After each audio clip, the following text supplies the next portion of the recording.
of genes is to help save a life, and which in ophthalmology, we can do. And also, perhaps more importantly, to help understand and prevent problems happening. So the way I approach genetics is I take it the other way around. I take what I see in the clinic and I ask myself, why? Why? And I tell you why I do that. Because in 1993, I saw a child when I was a resident with a professor of mine. We looked at the child. The child had Leber's congenital amaurosis.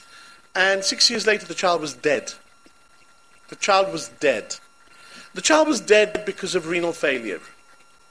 And it really bothered me. Was there something that I missed that I could have seen? And I'm sure that when my colleagues talk about retina, they're going to talk about the fact that if you have early onset retinal dystrophy in the first year of life, you should get a renal ultrasound scan. Right? Simple stuff. And this is what we're going to talk about. Here's anterior segment. Now, I could talk about this for 3 hours. I've got 15 minutes. These are some of the papers that I've written, and I want to show you this. How many people can tell me what that says? Right? But if I say it that way, you see it immediately. It says accurate phenotyping leads to accurate genotyping, which leads to better understanding of the nature of the disease. But because I'm giving it to you that way, you don't see it.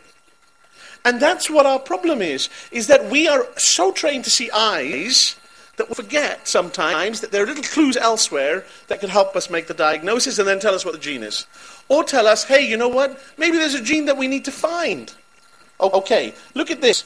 This is a paper I wrote in 2002. The picture on the left, I'm sure everybody would... Could you close the door at the back? Because I love listening to the audience in the corridor, but they're just disturbing me a little bit. Can we close the door at the back? Well, that's a no. Okay. If you look at the picture on the left, right, that looks like sclerocornea. But when you look at the high-frequency ultrasound, what is it? Peters anomaly. Right? Keratolenticular adhesion. So accurate phenotype is essential.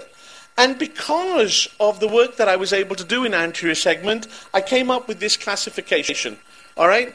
There's primary congenital corneal opacities and there's secondary congenital corneal opacities. The only primary ones, and I'm going to talk about them in a limited way because I don't have time, are the corneal dystrophies. Now, you've talked about congenital hereditary endothelial dystrophy. I want you to know that as of this February, in a paper published in Cornea by the IC3D classification group, which I'm part of, there is no CHED1. CHED1 does not exist. There is no autosomal dominant CHED in the world. The original pedigrees that were described in London were actually PPMD. So if you see something that you think is CHED, you have to test the hearing. Because all the CHED is CHED2. That's that gene there. Doesn't matter about the gene, but if you have that gene, you're going to have a hearing problem. So you check that child's hearing. And that's what PPMD looks like. The point is, there is no CHED1. It was a mistake. So let's go on. How about this?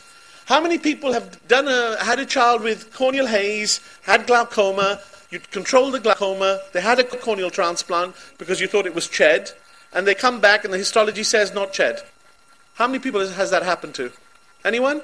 Right, it's happened, right? You know why? Because this is actually CYP1B1. This is the paper we published. CYP1B1, the gene that causes congenital glaucoma, can cause an actual opacity in the cornea. Now, why is that important? When that comes back to you and it says it's not CHED, you have to be very worried about the glaucoma. The glaucoma is horrible, so you have to be aggressive about the glaucoma. Do you see how genetics personalizes the treatment that you're giving to the patient? I'm not asking you to do gene tests. We can't afford to do gene tests on everybody here at the moment, right? The population can't afford it. But here's a clinical clue. You control the glaucoma. There are no Harb's tree. The corneal diameter is never bigger than 11 or 12 millimeters. But you do the corneal transplant. They come back and they say it's not Ched. You damn well make sure that pressure stays low, below than 10, because the child will go blind. All right, and this, if you want to read the paper, this explains what the pathology is. So what happens? Sometimes the lens fails to separate. Where's the lens in this? It's in the cornea. It didn't separate. Here's primary aphakia. If you see a silver cornea and it transilluminates like this, that's a FOXY3 gene, homozygous or compound heterozygous. Don't transplant them, they'll fail. Watch them, treat the glaucoma, because if you don't, they're going to perforate at the second decade. Right? There is a clinical sign that tells you this is what you should be looking for. So that's the value of molecular diagnosis, because it allows us, where we have access to this, to share the clinical picture around the world so that you can treat the patient in a personalized way. All right, let's move on to Axenfeld Rieger anomaly. Now, we saw that beautiful picture before. Here's a child. You've got ocular features, which I'm going to show you, and extraocular features.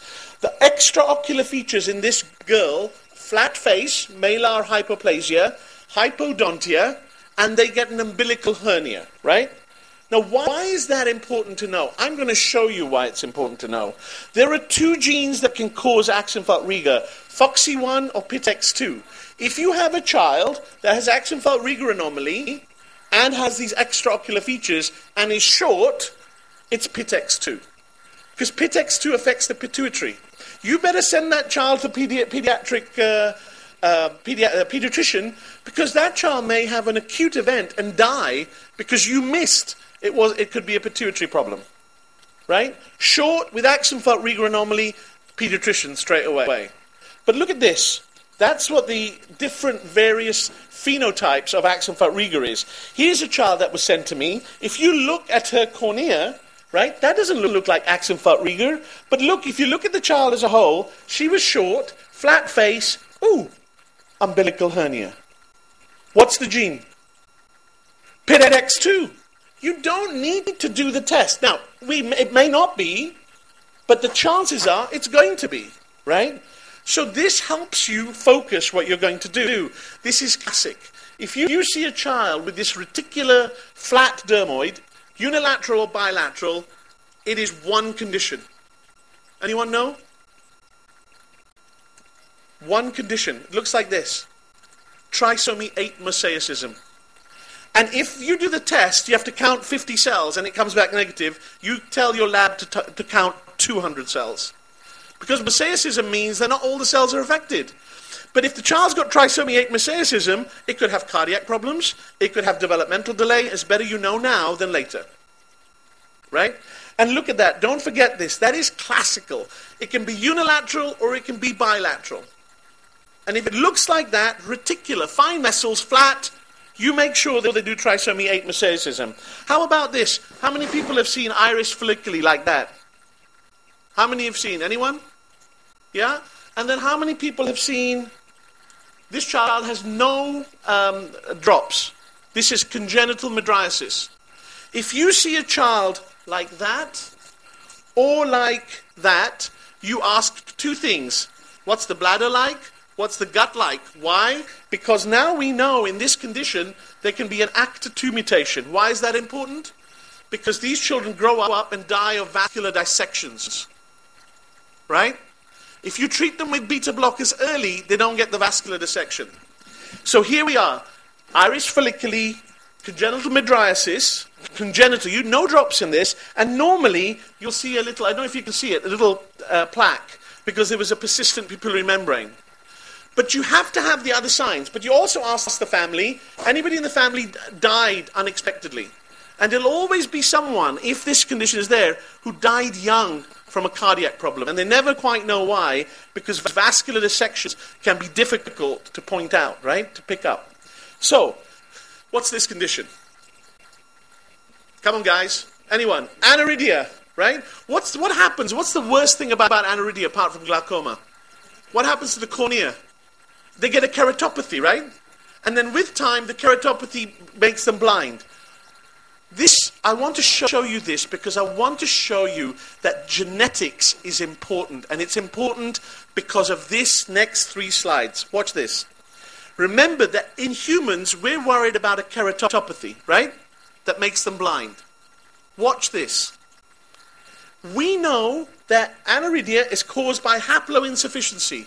That means that one of the alleles, 2 genes for every character in the body, one of them is a mutant in PAX6, right? What is really interesting is that the majority of the known mutations cause a premature stop codon. A premature stop codon. It's called a PTC. Now here is what is really remarkable. This group figured out that if you have something that's caused by a premature stop codon, you can put a drop, not a medicine, not an injection, not fancy vitreoretinal surgery, a drop on the surface of a mouse eye that will stop the premature stop codon from being expressed. In other words, not every cell, because you've got one normal gene, one affected, right? Not every cell will have the premature stop codon. If you stop the cell that has the premature stop codon from expressing itself, you only express normal, right? So what they did was, look at this. They said, we reasoned that a mutation-independent nonsense mutation suppression approach for in-frame stop codons could be relevant for many patients if this could be achieved through a postnatal strategy after birth.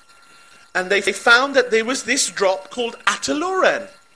This is real. This is not science fiction. This has happened right now. Happened a year ago. They took a mouse model, untreated, wild type. So it's a wild type. And they put ataluren. Nothing happened. So ataluren is not toxic. Then they took the mutant mouse, who's got aniridia, and they put ataluren. And in the mutant mouse, the lens is funny and the retina is funny. Look what they did. They reversed it. They reversed it.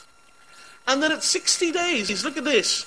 Untreated, that's the wild type. Ataluren has no toxicity, but it reverses, makes it better. Oh my God. Imagine that you have a patient that's aniridia, you do the gene test to see if they have a premature stop codon, and then if they do, we give them a drop to stop the keratopathy from developing.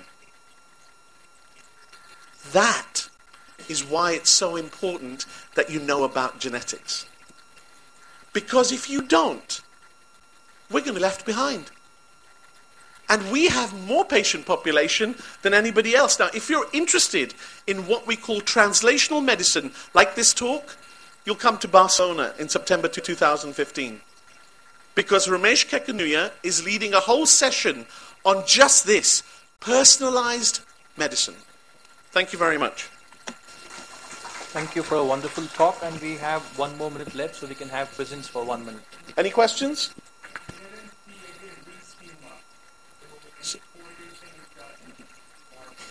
Okay, so, all right. So basics, if you have sporadic aniridia, you have to either do renal ultrasounds every 3 months until the age of 6 years, because they can get Wilms tumor. And the reason is this. On 11P13, that's the address for PAX6. Imagine it's the address of a street, right? There is a house called PAX6. Next to that house is a house called WT1, Wilms tumor. If you have a deletion, let's say the gas pipe explodes, it can take out PAX6 house and WT1 house. And if it does that, then you're at risk of developing Wilms tumor. So if you have no access to genetic testing, then you do ultrasounds every 3 months of the kidneys until they're 6 years old, every 6 months until 10 years old, and then every year for the rest of their lives. But if you have genetic testing, you do deletion testing to see if there's a deletion. And if you can do intragenic analysis, that's just for PAX6, and show it's purely intragenic, then you don't have to do the test, the ultrasounds, because you've proved only the PAX6 house got affected. Okay? Thank you. Yeah.